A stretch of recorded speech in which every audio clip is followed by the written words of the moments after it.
Halo semuanya, kembali lagi bersama saya Widya Syeful, mahasiswi Psikologi Universitas Boswa.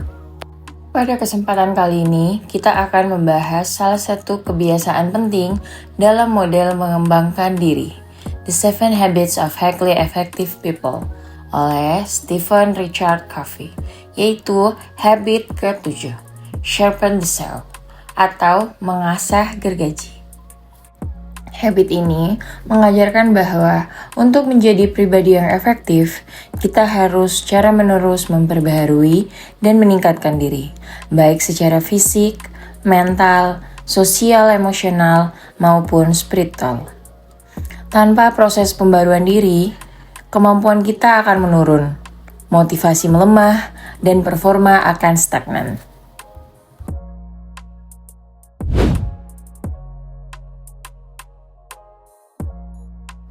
Covey menjelaskan bahwa sharpen the saw berarti melakukan perawatan dan pengembangan diri secara seimbang dan berkelanjutan agar kita tetap tajam, siap, dan mampu menghadapi tuntunan hidup.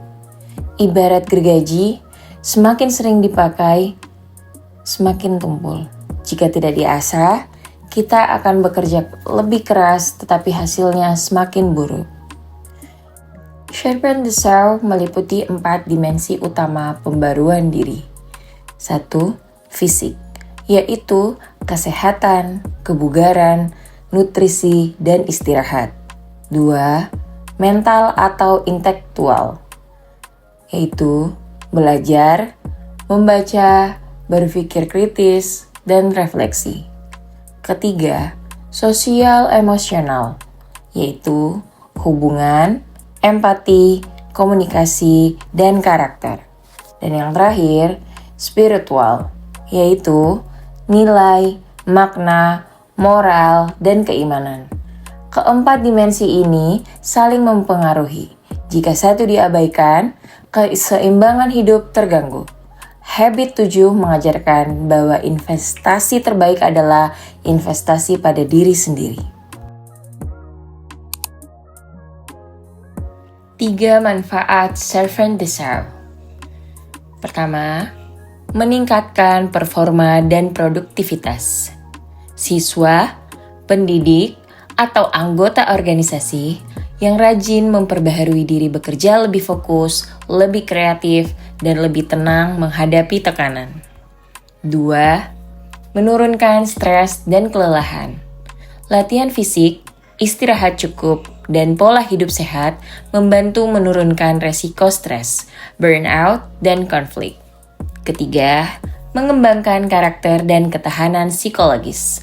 Mereka yang berhasil melakukan refleksi, belajar, dan memperbaiki diri lebih tangguh dalam menghadapi kesulitan. 4. Meningkatkan hubungan interpersonal. Ketika seseorang sehat secara emosional, dia lebih mudah bekerja sama, berempati, dan membangun tim yang solid. 5. Meningkatkan kualitas keputusan dan moralitas. Pengembangan spiritual membantu individu bertindak berdasarkan nilai, bukan sekedar emosi atau tekanan. Dan yang terakhir, siklus pertumbuhan jangka panjang. Habit 7 menciptakan pola hidup yang aktif, dinamis, dan adaptif sehingga individu terus berkembang sepanjang karir dan kehidupannya. Dengan kata lain, Sharpen the Saw merupakan kunci mempertahankan efektivitas dalam jangka panjang.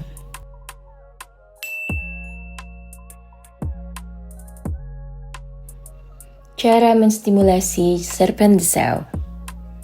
Yang pertama, fisik. Olahraga rutin dan teratur, pola makan sehat dan hidrasi cukup, menjaga jam tidur, menghindari rokok atau alkohol, latihan ketahanan dan kelincahan. Tujuannya, meningkatkan energi, disiplin, dan daya tahan fisik. 2. Mental atau intelektual. Membaca buku atau jurnal, belajar materi baru, diskusi akademik, mengasah problem solving dan critical thinking, mengikuti pelatihan atau workshop. Tujuannya meningkatkan kapasitas kognitif, kreativitas, dan kemampuan analisis. Ketiga, sosial emosional. Menjalani komunikasi positif, mengelola emosi secara sehat, bekerja sama, bukan bersaing destruktif, mengembangkan integritas, empati, dan etika, menghindari gosip, kekerasan verbal, dan perundungan. Tujuannya, membangun rasa percaya, solidaritas, dan kepemimpinan. Dan yang terakhir, spiritual. Ibadah dan kegiatan keagamaan, meditasi dan muhasabah, menentukan tujuan hidup, menjalani nilai moral dan etika, bersyukur dan menerima diri. Tujuannya, menumbuhkan makna, kedamaian, dan arah hidup.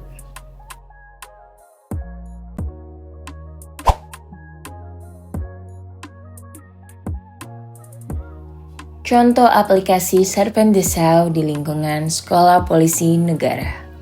Pertama, fisik.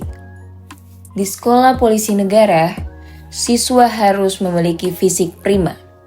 Program Serpent Dessau dapat diterapkan melalui latihan fisik rutin dan standar kebugaran, pengawasan konsumsi gizi, jam tidur wajib, pelatihan kebugaran berbasis performa, bukan hukuman. Hasilnya, siswa lebih siap menghadapi latihan, tugas lapangan, dan operasi kepolisian. Kedua, intelektual. Sekolah Polisi Negara menuntut siswa menguasai teori hukum, kriminal, taktik, dan prosedur. Penerapan Serpent Dessau, kelas diskusi analisis kasus, simulasi problem solving, pelatihan literasi hukum, tantangan penelaran cepat saat tekanan. Hasilnya, personel lebih cerdas, kritis, dan mampu mengambil keputusan yang tepat. Ketiga, sosial emosional. Keberhasilan polisi sangat tergantung pada kerja tim, disiplin, dan pengendalian emosi.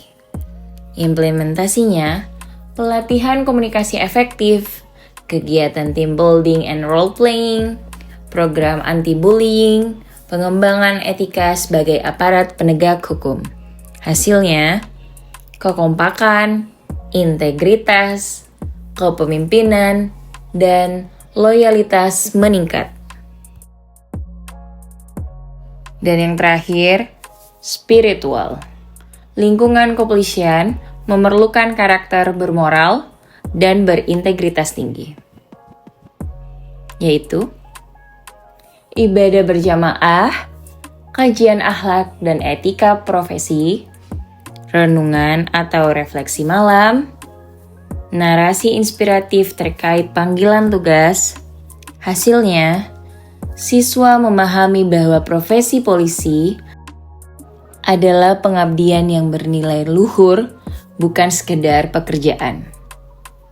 Serpent Dessau di Sekolah Polisi Negara bukan hanya soal latihan fisik, melainkan menyatukan 4 aspek utama pengembangan diri agar menghasilkan personal yang profesional, manusiawi, sehat, dan berintegritas.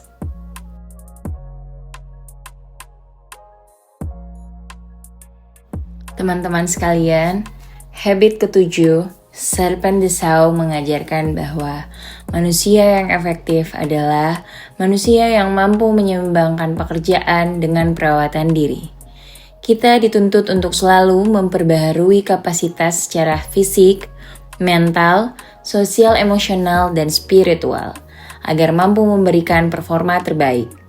Dalam konteks Sekolah Polisi Negara, kebiasaan ini dapat diterapkan melalui program latihan yang terstruktur, pembelajaran intelektual yang menantang, pembentukan karakter sosial yang kuat, dan pembinaan spiritual yang kesinambungan. Dengan terus mengasah diri, kita tidak hanya menjadi polisi yang kuat secara fisik, tetapi juga cerdas, bijaksana, dan berakhlak. Demikianlah video saya kali ini. Semoga bermanfaat dan menjadi inspirasi untuk menerapkan Sharpen the Cell dalam kehidupan sehari-hari. Terima kasih. Wassalamualaikum warahmatullahi wabarakatuh.